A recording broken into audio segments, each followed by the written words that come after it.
Hello and welcome to the last video of our topic ratio analysis.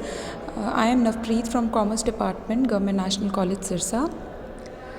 पिछले video में हमने कुछ profitability ratios की थी which were based on sales. Those profitability ratios were based on sales.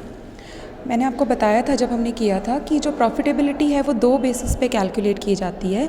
आप ये भी देख सकते हो कि सेल्स करके जो टोटल बिज़नेस कोई सेल कर रहा है उस सेल्स के बेसिस पे बिज़नेस को कितना प्रॉफिट हो रहा है, या ये भी देखा जा सकता है कि जो उन्होंने कैपिटल एम्प्लॉय की थी या कैपिटल इन्वेस्ट की थी किसी बिज़नेस में, उस कैपिटल पे वो कितना रिटर्न अर्न कर रहे हैं। मतलब जो प्रॉफिटेबिलिटी है किसी भी बिज़नेस की वो दो बेसिस पे कैलकुलेट की जा सकती है।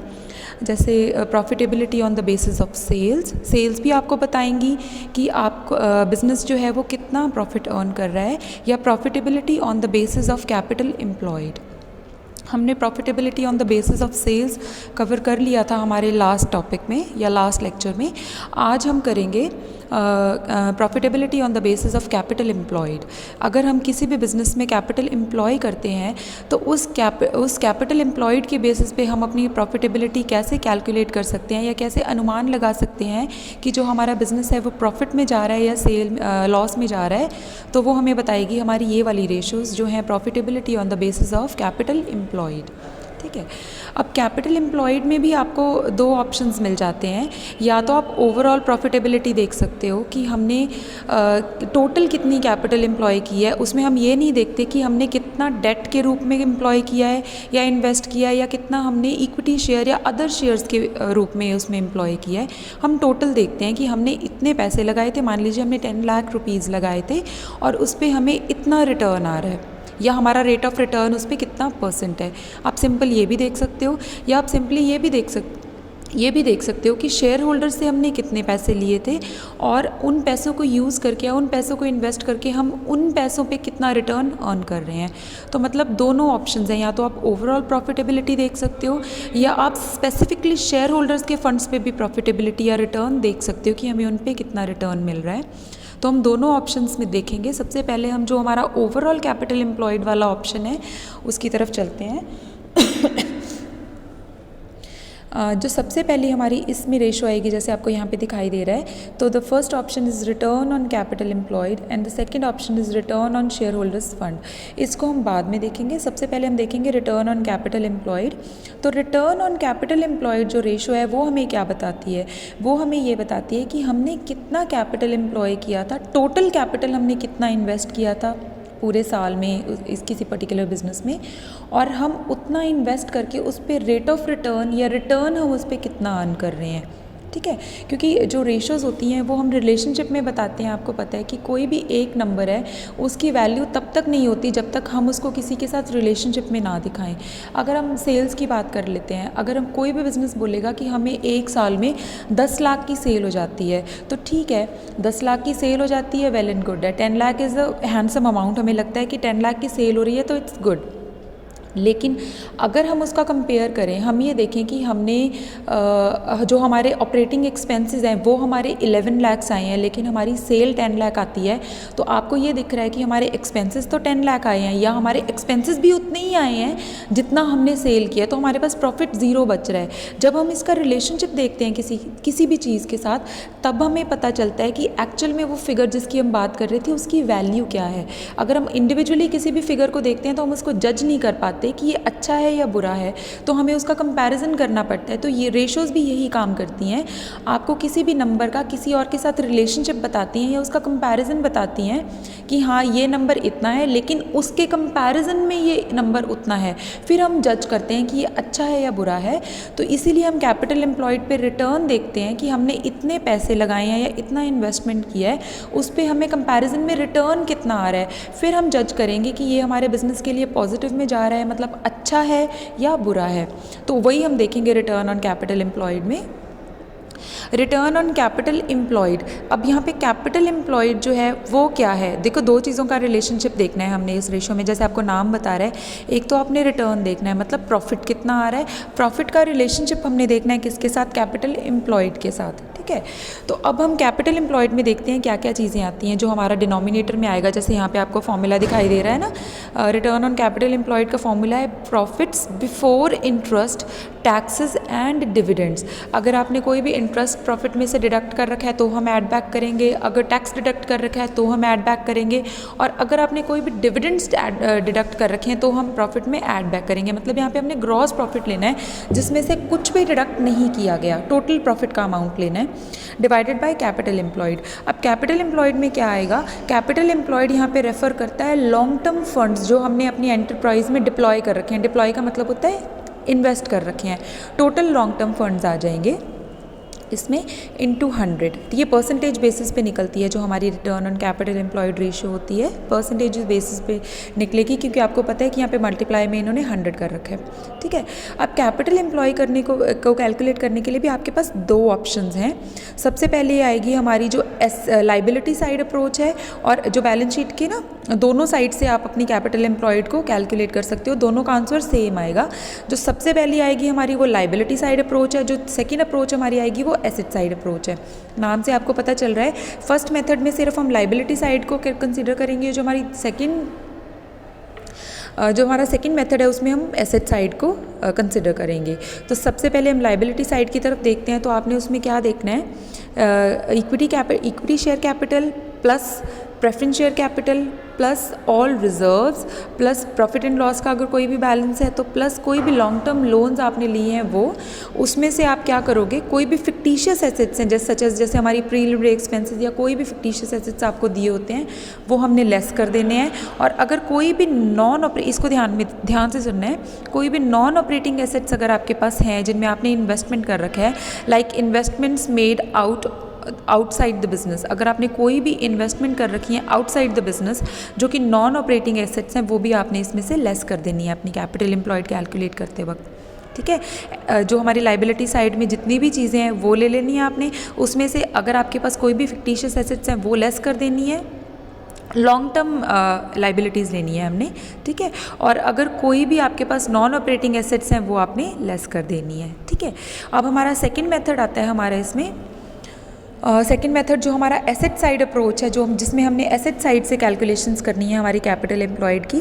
तो इसमें आपने क्या करना है, अपनी टोटल फिक्स्ड एसेट्स ले लेनी है और उसमें वर्किंग कैपिटल ऐड कर देनी है। वर्किंग कैपिटल आपको क्या पता है क्या होती हैं, current assets less current liabilities. Total current assets में से आपने टोटल करंट लाइबिलिटीज़ को क्या कर देना है, लेस कर देना है, और उस वर्किंग कैपिटल को आपने अपनी फिक्स्ड एसेट्स में ऐड कर देना है।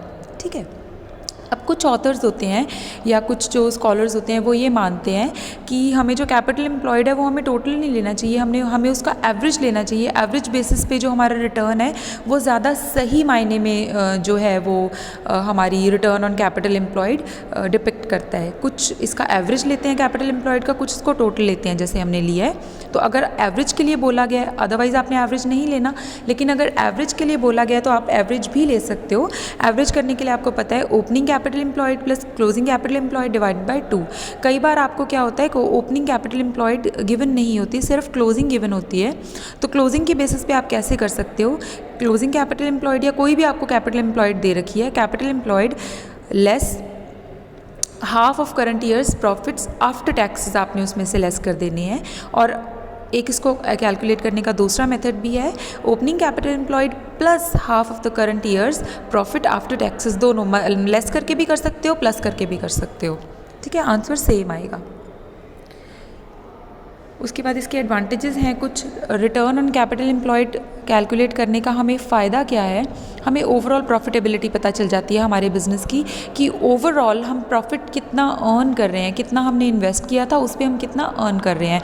तो अगर फ्यूचर में हमें बिज़नेस को एक्सपैंड करने का कोई डिसीजन लेना होता है, एक्सपेंशन डिसीजंस लेने होते हैं, तो वो बिज़नेस के लिए ईजी हो जाते हैं लेने, क्योंकि उनको पता चल जाता है कि कितना इन्वेस्ट करके हम कितना अर्न कर रहे हैं, मतलब हमारी प्रॉफिटेबिलिटी कितनी है, हमारे पास पैसे कितने आ रहे हैं, तो क्या हमारे पास इनफ प्रॉफिटेबिलिटी आ रही है कि अगर हमें बिज़नेस एक्सपेंशन डिसीजन लेने हैं, कहीं इन्वेस्टमेंट डिसीजन लेने हैं, हम ले सकते हैं।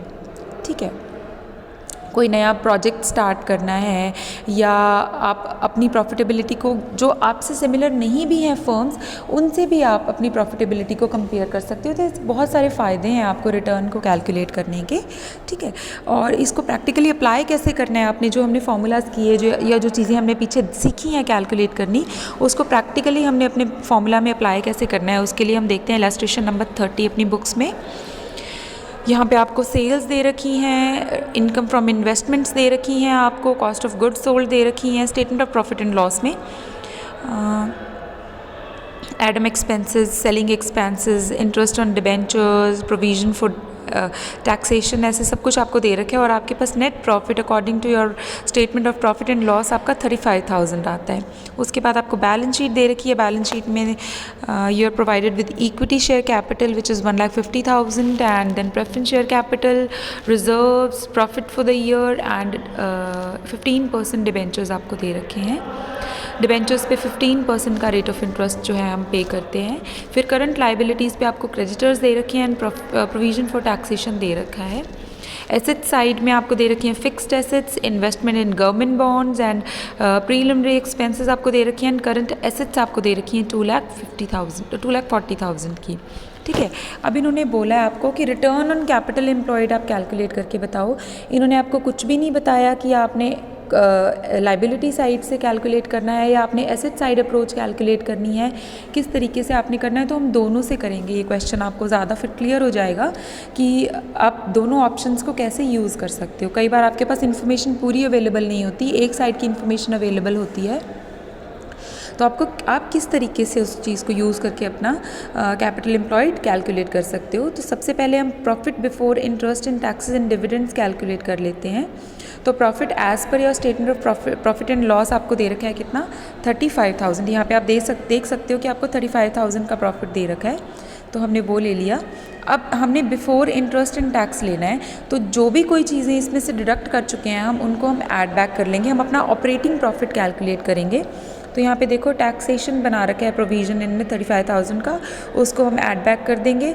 इंटरेस्ट ऑन डिबेंचर्स 1 लाख पे 15,000 हो जाएगा। यहाँ पे देखो 1 लाख के आपको डिबेंचर्स दे रखे हैं, 15% का रेट ऑफ इंटरेस्ट है उस पर, हम वो भी यहाँ पे ऐड बैक कर देंगे, तो हमारा 85,000 आ जाएगा। तो हमने ऑपरेटिंग प्रॉफिट करना है, और अगर कोई भी इनकम हमारी वहाँ पे पीछे आपने देखा था इंक्लूडेड थी, कोई भी अगर आउटसाइड नॉन ऑपरेटिंग इनकम आपके पास है तो वो हमने लेस कर देनी है अपने प्रॉफिट में से। तो 5,000 की नॉन ऑपरेटिंग इनकम है आपके पास, उसको हमने डिडक्ट कर दिया यहाँ पे। तो profit before interest and taxes हमारे पास कितना आ गया, 80,000 का, ठीक है। अब हम कैलकुलेट करते हैं कैपिटल एम्प्लॉयड। फर्स्ट मेथड चलेंगे हम, सबसे पहले लाइबिलिटी साइड वाला, वो है हमारे पास। देखो इक्विटी कैपिटल आपको पीछे 1.5 लाख की दे रखी थी, यहाँ पे प्रेफरेंस शेयर्स हैं आपके पास 80,000 के, रिजर्व्स हैं आपके पास 95,000 के, and profit for the year है आपके पास 35,000 का, डिबेंचर्स हैं आपके पास 1 लाख के। तो ये टोटल हो गया आपका 4,60,000। उसमें से आपको पता है अगर आपने कोई भी आउटसाइड द बिजनेस इन्वेस्टमेंट्स करी हैं या कोई भी फिक्टिशियस एसेट्स हैं आपके पास, उनको हमने डिडक्ट करना है। तो आउटसाइड द बिजनेस हमने गवर्नमेंट बॉन्ड्स में इन्वेस्टमेंट किया है 50,000 का, और प्रीलिमिनरी एक्सपेंसेस हैं 10,000 के, वो हमने लेस कर दिए। तो हमारा टोटल कैपिटल एम्प्लॉयड कितना आ गया लाइबिलिटी साइड से 4 लाख का। अब हम एसेट साइड से कैलकुलेट करेंगे। तो फिक्स एसेट्स हैं आपके पास 3,40,000 की, यहाँ पे आपको दिख रहा है, ठीक है। करंट एसेट्स हैं आपके पास 2,40,000 की, इसमें से हम अपनी करंट लाइबिलिटीज़ को लेस कर देंगे।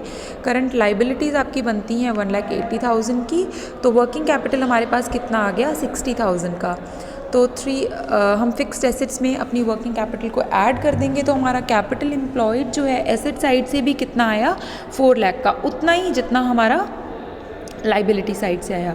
तो इसको हम क्या करेंगे, अपने फॉर्मूला में पुट कर देंगे, और फॉर्मूला में पुट करने के बाद आपका जो रिटर्न ऑन कैपिटल एम्प्लॉयड है वो 20% आता है। ये बोलते हैं कि अगर आप 100 रुपीज़ लगाते हो तो 100 रुपीज़ पे आपका रिटर्न कितना आता है 20%, मतलब 100 रुपये लगा के आप 20% रुपीज़ जो है 20 रुपीज़ जो है वो अर्न कर रहे हैं, मतलब 20% आपका रेट ऑफ रिटर्न आता है।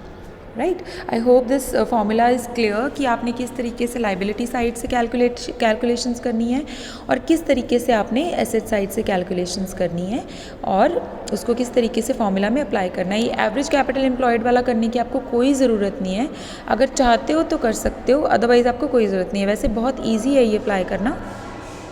कैपिटल एम्प्लॉयड आपका 4 लाख आया है, उसका हाफ कर देना है आपने किसका, current years profit. Current years profit आपको प्रोवाइडेड है, उसका हाफ कर दोगे जब आप, तो आपका रिटर्न ऑन, तो आपका कैपिटल एम्प्लॉयड 3,82,500 आ जाएगा। फॉर्मूला में पुट कर दो सिमिलर बेसिस पे जैसे हमने पहले किया है, और यहाँ पे आपका रिटर्न कितना आएगा, 20.92% आ जाएगा। इसके बाद एक और इलस्ट्रेशन है, इसको आप देख सकते हो। मैं 2 मिनट यहाँ पे रुकूंगी, आप ये इलस्ट्रेशन को देख लो, इसका एक स्क्रीनशॉट ले लो ताकि जब आपने इसको वो करना हो, सॉल्व करना हो, तो आपको बार बार वीडियो चलाने की ज़रूरत ना पड़े, बस एक बार इसका स्क्रीनशॉट ले लो।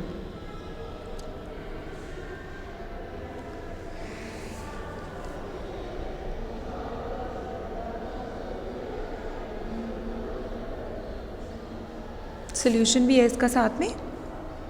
नेक्स्ट पेज पे चलते हैं, यहाँ पे भी इसका सोल्यूशन है। एक और क्वेश्चन है, इसको भी आप देख सकते हो, इसका स्क्रीनशॉट ले लो।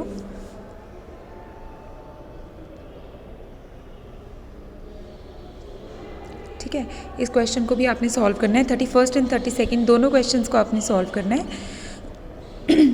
वो पीछे वाली जो हमने रेशो की थी रिटर्न ऑन कैपिटल एम्प्लॉयड, वो हमारी ओवरऑल प्रॉफिटेबिलिटी को डिपिक्ट करती है। जितना टोटल हमने फंड्स इन्वेस्टमेंट किया है, उस इन्वेस्टमेंट पे हमें कितना रिटर्न आ रहा है। अब जो इसका सेकंड ऑप्शन है, उसमें आता है return on share holders fund. जो शेयर होल्डर्स ने पैसे लगाए हैं हमारे बिजनेस में, उन पैसों को यूज़ करके स्पेसिफिकली हम कितना अर्न कर रहे हैं, वो आएगा return on share holders funds इस रेशो में। ये जो रेशो है वो काफ़ी तरीके से कैलकुलेट की जा सकती है। बहुत सारे ऑप्शंस हैं, मतलब इसके under return on share holders funds के अंडर बहुत सारे ऑप्शंस हैं जिन पे हम शेयर होल्डर्स को कितना रिटर्न दे रहे हैं या कितना रिटर्न हम उनकी इन्वेस्टेड कैपिटल पे अर्न कर पा रहे हैं, उसको हम कैलकुलेट कर सकते हैं। सबसे पहला है return on total share holders fund. Total आ जाएंगे, इसमें इक्विटी भी आ जाएंगे, इसमें प्रेफरेंस भी आ जाएंगे। फिर दूसरा आ जाएगा return on equity share holders funds, और उसके बाद आ जाएगा earnings per share, dividend per share, dividend pay out ratio, earnings and dividend yield and price earning ratio. बहुत सारी रेशोज़ हैं जिनको यूज़ करके आप अपने शेयर होल्डर्स के फंड्स पे रिटर्न जो है वो कैलकुलेट कर सकते हैं। सबसे पहली रेशो आती है हमारी return on total share holders funds. जो टोटल शेयर होल्डर्स फंड्स दिए हैं, चाहे वो प्रेफरेंस हो चाहे वो इक्विटी हो, जो टोटल शेयर होल्डर्स ने हमें फंड्स दिए हैं उन पे हम कितना रिटर्न अर्न कर पा रहे हैं। तो यहाँ पे इसके फॉर्मूला के लिए आ जाएगा net profit after interest and taxes. Net profit सारा क्या, उसमें से हमने इंटरेस्ट डिडक्ट कर देना है और टैक्स डिडक्ट कर देना है। इंटरेस्ट और टैक्स दोनों डिडक्ट करने के बाद हमारे पास कितना प्रॉफिट बचता है जो हमने शेयर होल्डर्स को देना है, शेयर होल्डर्स को प्रॉफिट के रूप में बांटना है। क्योंकि उसमें पहले जो एक्सपेंसेस हमारे बनते हैं, जैसे हमारा इंटरेस्ट एक्सपेंस होता है, टैक्स एक्सपेंस होता है, उन एक्सपेंसेस को, जो ऑब्लिगेटरी एक्सपेंसेस हैं, उनको निकालने के बाद प्रॉफिट में से हमारे पास जो शेयर होल्डर्स हैं उनको देने के लिए कितना बचता है, वो वाला profit divided by total share holders funds. Total share holders funds में आपने क्या लेना है, इक्विटी शेयर कैपिटल लेना है, प्रेफरेंस शेयर कैपिटल लेना है, सारे रिजर्व्स लेने हैं और प्रॉफिट एंड लॉस का बैलेंस लेना है, लेस आपने फिक्टिशियस एसेट्स उसमें से कर देनी है। ठीक है। दूसरी हमारी रेशो आती है return on equity share holders funds. इसमें हमने सिर्फ इक्विटी शेयर होल्डर्स के लिए क्या बचता है प्रॉफिट, वो हमने देखना है। तो इसमें अगर आपने नेट प्रॉफिट में से 3 चीज़ें निकालनी है। एक तो आपने इंटरेस्ट निकालना है, टैक्स निकालना है, और प्रेफरेंस शेयर होल्डर्स को जो भी आप डिविडेंड दे रहे हो वो डिविडेंड इसमें से लेस करना है। क्योंकि हमने यही देखना है कि नहीं इक्विटी वालों के लिए क्या बचता है। तो इक्विटी शेयर होल्डर्स के लिए प्रेफरेंस लेस करने के बाद, क्योंकि पहले हम प्रेफरेंस शेयर होल्डर्स को देते हैं, तो प्रेफरेंस शेयर होल्डर्स को डिविडेंड देने के बाद जो भी प्रॉफिट बचता है वो सारा का सारा इक्विटी शेयर होल्डर्स के लिए जाएगा, है ना। तो equity share earning net profit available for equity share holders हमने लेना है divided by equity share holders funds. Equity share holders में इक्विटी आ जाएगा और रिजर्व्स आ जाएंगे, पीएनएल का बैलेंस आ जाएगा, और फिक्टिशियस एसेट्स हमने इसमें क्या करनी है, लेस कर देनी है। ठीक है, ये सारी परसेंटेज बेसिस पे निकलेंगी जो भी ये रेशियोज़ निकलेंगी। उसके बाद आएगी हमारी earnings per share. Earnings per share ratio में आएगा कि आप पर शेयर जो इक्विटी शेयर होल्डर्स हैं वो कितना अर्न कर रहे हैं। तो हम ये देखेंगे कि प्रॉफिट कितना था, earnings available for equity share holders कितनी थी और number of equity share holders कितने हैं। जितनी टोटल हमारे पास बच गई ना, मान लो हमारे पास 2 लाख रुपए बच गए, सब कुछ टैक्सेस लेस करने के बाद, हमारा इंटरेस्ट पेमेंट करने के बाद, हमारा प्रेफरेंस शेयर्स को डिविडेंड देने के बाद जो भी कुछ बच गया, मान लो 2 लाख रुपीज़ बच गए, 2 लाख रुपीज़ हमारे पास बच गए हैं और हमारे पास जो शेयर होल्डर्स हैं वो कितने हैं, 20,000 हैं। 20,000 हमारे पास इक्विटी शेयर होल्डर्स हैं। तो हम क्या करेंगे, हम ये देखेंगे कि पर इक्विटी शेयर होल्डर के पास जो हमारे पास अर्निंग्स अवेलेबल हैं उसका कितना हिस्सा जाता है। अगर एक शेयर होल्डर है तो उसको 10 रुपये आएंगे, है ना। 20 लाख, अगर 2 लाख हमारे पास earnings available for equity share holders हैं और 20,000 हमारे पास क्या है, इक्विटी शेयर होल्डर्स हैं या इक्विटी शेयर्स हैं, नंबर ऑफ इक्विटी शेयर्स हमारे पास 20,000 है, तो पर इक्विटी शेयर के पास तो 10 रुपीज़ जाएगा ना। तो ये बोलते हैं कि अर्निंग्स पर शेयर हैं, जो इक्विटी शेयर होल्डर है वो पर शेयर पे कितनी अर्निंग्स ले रहा है। अगर हम सारा का सारा उनको प्रॉफिट के रूप में जो प्रॉफिट है वो डिविडेंड के रूप में बांट देते हैं तो उनके पास कितना आता है, सारा का सारा 1 रुपी, मतलब पर शेयर पे वो 10 रुपीज़, सॉरी 1 रुपी नहीं 10 रुपीज़, तो पर शेयर पे वो कितना अर्न कर रहे हैं, 10 रुपीज़। ठीक है, ये होती है हमारी अर्निंग्स पर शेयर रेशो। उसके बाद आती है डिविडेंड पर शेयर रेशो। अब जितना भी हमारे पास अर्निंग्स अवेलेबल होती हैं वो सारा का सारा तो कभी भी कंपनी नहीं बांटती ना डिविडेंड के रूप में, पहले उसमें से कुछ रिटेन किया जाता है बिज़नेस के लिए, क्योंकि बिज़नेस की बहुत सारी नीड्स होती हैं, उनको अपने एक्सपेंसेस बियर करने होते हैं, उनको बिज़नेस को एक्सपैंड करना होता है, तो वो रिटेन रखते हैं, कुछ अर्निंग्स को रिटेन्ड अर्निंग्स के रूप में रखते हैं और कुछ हिस्सा उसका डिविडेंड के रूप में बांटते हैं। तो ये डिविडेंड पर शेयर रेशो ये बताती है कि जो टोटल अवेलेबल था ना उसमें से कितना हिस्सा इन्होंने डिविडेंड के रूप में बांट दिया। तो dividend paid to equity share holders divided by number of equity shares. ठीक है, ये रेशो में बताती है कि हमने कितना डिविडेंड दिया divided by number of shares. और ये डिविडेंड पे आउट रेशो हमें ये बताती है कि टोटल अर्निंग्स का कितना हिस्सा हमने डिविडेंड के रूप में दिया। डिविडेंड पे आउट रेशो कितनी है, अगर हम 100 रुपीज़ जो है वो सेव करते हैं या 100 रुपीज़ प्रॉफिट के रूप में कमाते हैं तो उसका कितना हिस्सा हमने डिविडेंड के रूप में बांटा। ऊपर वाली रेशो तो डिविडेंड पर शेयर रेशो तो ये बताती है कि पर शेयर हम कितना डिविडेंड देते हैं, मतलब अगर हमारे पास एक शेयर के ऊपर हम कितना डिविडेंड देते हैं, मतलब अगर हमारे पास एक शेयर है तो उसके ऊपर आप कितना डिविडेंड पे करते हो, मतलब 4 रुपये देते हो, 3 रुपये देते हो, 2 रुपये देते हो, कितना डिविडेंड आप देते हो। और पे आउट रेशो आपको ये बताती है कि टोटल अर्निंग्स का कितना हिस्सा आप डिविडेंड के रूप में देते हो। अगर आप 10 रुपये कमाते हो तो 10 रुपये में से कितना, मतलब 2 रुपये देते हो, 3 रुपये देते हो, 4 रुपये देते हो, कितना हिस्सा आप डिविडेंड के रूप में बांटते हो और कितना रिटेन करते हो। ठीक है, और अगर आप मान लीजिए अगर 20% डिविडेंड पे आउट रेशियो है ना, तो 100 में से आप 20 लेस कर दोगे तो 80% रिटेंशन रेशो आ जाएगी अपने आप ऑटोमेटिकली। अगर 100 रुपये में से आप 20 रुपीज़ डिविडेंड के रूप में देते हो तो ऑटोमेटिक है ना कि 80 रुपीज़ आप रिटेन करते हो। वेरी सिमिलर है ये dividend per share and dividend pay out ratio. बस डिविडेंड पर शेयर आपको बताती है कि पर शेयर आप डिविडेंड देते कितना हो, और डिविडेंड पे आउट रेशो आपको ये बताती है कि टोटल अर्निंग्स का कितना हिस्सा आप डिविडेंड के रूप में पे आउट करते हो। ठीक है, इसका फॉर्मूला है DPS ओवर EPS इंटू 100 या dividend paid to equity share holders divided by total net profits belonging to या total profit available for equity share holders into 100।